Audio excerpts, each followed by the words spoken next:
Yo, what's up ladies and gentlemen? Today we're going to be ranking the top 10 perks in Call of Duty Zombies. Remember, they're my opinions, not your opinion, so you don't have to agree with them. So, remember to leave a like on this video and press that sub button below, and let's get into it now. So the first perk we have starting us off in the number 10 spot is Double Tap 2.0. The thing is about Double Tap 2.0 is it has 2 main abilities on Black Ops 2, but it has 3 abilities on Black Ops 3. The 2 abilities of Double Tap 2.0 is being allowed to fire your gun faster and being able to fire 2 bullets at once. See, for example, on round 4, the Shiva is a 5 shot to the body for a kill.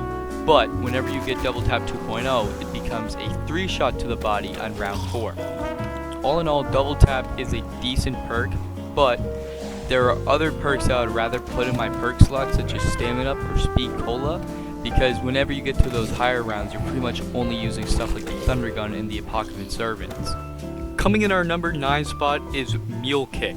More particular, Mule Kick on Cold War, not in any other game. The reason that I'm putting a perk that most people consider bad in the number 9 spot is that because on Cold War, when you fully upgrade it, that you can keep your weapons even after you down if you buy the perk back.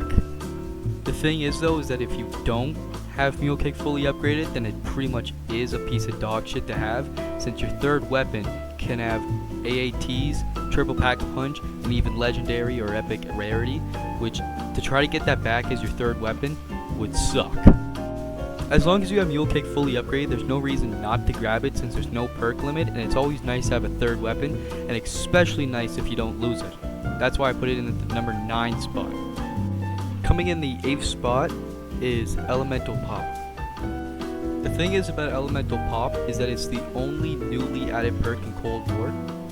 But even just for being the only perk that Cold War added, it is a really good perk, and a perk that in my opinion I think was pretty much waiting to be made. I don't have the numbers on how often it happens, but it seems like for me about every second or third horde that I kill, it activates, and especially when it activates Shatter Blast, it's really good because that will take out a whole horde. And it literally does what its name is, Elemental Pop. It will pop a random elemental. The same as Mule Kick, because there's no perk limit, there's pretty much no reason not to grab it.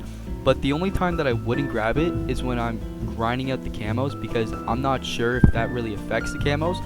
But that was something I didn't do. I didn't use Elemental Pop when I was grinding for camos. Coming in the number 7 spot is PhD Flopper. In my opinion at least, don't let this trigger you, but BO1 PhD Flopper, in my opinion, is almost useless unless you're playing a map like Shangri-La, where it's tight space and the Mustang and Sally is one of the only good guns. But if you're playing on pretty much any map, I think it's better to get like Stamina or literally any other perk, because I think this perk is kind of overrated. But in Cold War, when you fully upgrade this thing, it is insanely good. In BO1, it does have a problem where I only have 4 perk slots, so I don't really want to get PhD Flopper. But in Cold War, I think it's a well-added bonus as a perk because there is no perk limit, and there's almost no reason for me not to grab it.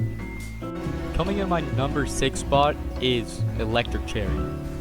There's not really much to say about Electric Cherry, but I think the map that Electric Cherry shines on the most is the first map it was introduced in, which is Mob of the Dead.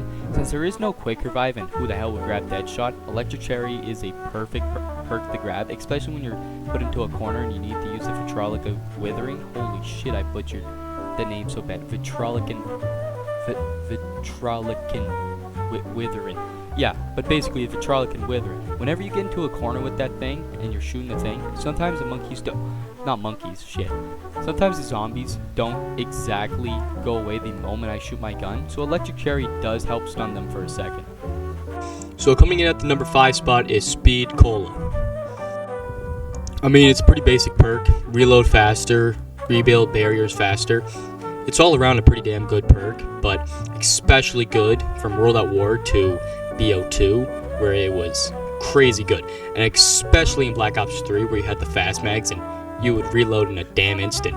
But you know, BO4 was a modifier perk, and then you know, Cold War, it's alright, and Vanguard just way too fucking expensive to get it well done. But all around, I think for the number 5 spot, Speed Cola is a good pick, but It can go to either Stamina Up or Speed Cola. It kind of just matters on your opinion.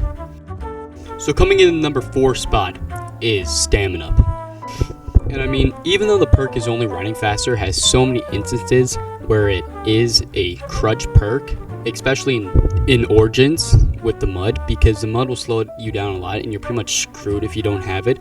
But even with getting the electric staff part, it's impossible to get both of the second parts in one tank run if you don't have Stamina Up, and that just shows that Stamina Up is the GOAT. And plus in Outbreak and MWZ, you don't need it per se, but it's still really helpful to have Stamina Up, be able to run around the map faster, and even when you're training in smaller spots like Verrückt, it's still very helpful. And I know it's not on BO1 or World at War Verrückt, but it is on BO3, and it helps so much with training in small areas whenever you can pull off those clutch moments, just because you have a hair faster. I mean, what else can you say? It's just a GOAT perk. Breaking into our number 3 spot is Quick Revive, and Quick Revive is actually really good in co-op, even though probably most people don't really care for it. But when you're playing with a bad teammate, having Quick Revive is a very important perk to have, because not only will it help revive the other person, but it will help you from not dying while reviving the other person. But besides co-op, on solo is where Quick Revive's main ability is, with the 3 downs that you can get. So that means by the end of the zombie game, you can down 4 times, which your 4th down would be the time that you die. I mean, you guys would already know this. You guys are zombie players.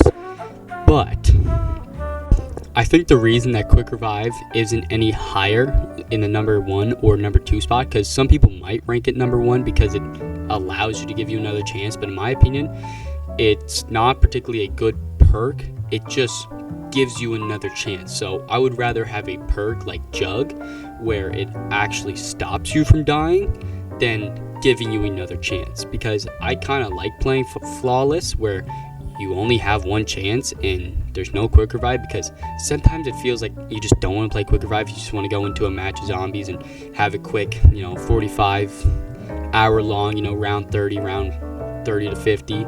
It's nice not to have Quick Revive, and you can just have instead Stamina Up or Speed Cola. But even though I am putting it in the number 3 spot, but the reason I am putting it above Speed Cola or Stamina Up is because of the high round potential. Because if you're trying to get to like round 100, you are definitely not going to skip out on Quick Revive unless you're like insane, unless you're like Ganon Snipes or some shit.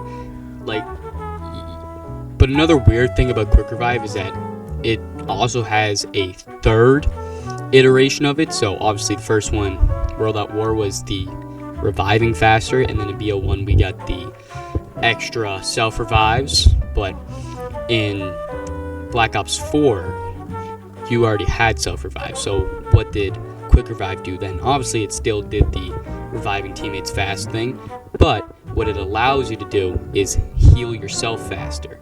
So after getting hit by a zombie, your health will start recovering more faster and earlier. That went on from BO4 to all the way up to Modern Warfare zombies, and in that regard, it actually is a really good perk. And even though personally I'm actually not that big of a fan of Widow's Wine, because when you're training and it hits, it gets kind of all screwed up and it screws up your train. And if you're trying to train up 24 zombies so you can conserve your ammo, Widow's Wines can screw that up. But when you're going for a long match, like trying to get around 100, Widow's Wine is a great perk to have, because even though it might be annoying when it does pop up, I'd rather have it be a little bit annoying than get, screwed in a corner. I mean, that pretty much is Widow's Wine, and we don't want to spend too much time on Widow's Wine because we want to make sure we have time for the main guy of the night. You could call him the star. He is the stud. He is the greatest. He is Juggernaut. Jug is the GOAT. Even though Jason Blundell didn't seem to like it too much, he tried killing it, but you just can't kill the GOAT. He'll keep coming back for more and more. And we realize that we do need Juggernaut. The only game it hasn't been in is BO4. Even all the knockoffs, I guess they're not knockoffs, but the other zombies like AW, World War II, Infinite Warfare, they all had their own versions of Juggernauts, like Toughen Up or whatever the fuck it is in IW. But basic mode of the story is you cannot kill Juggernog. So that's where the video ends, and if you guys end up liking this video, I would highly love a subscribe, and I would gratefully accept a like. Anyways, see you guys in the next one.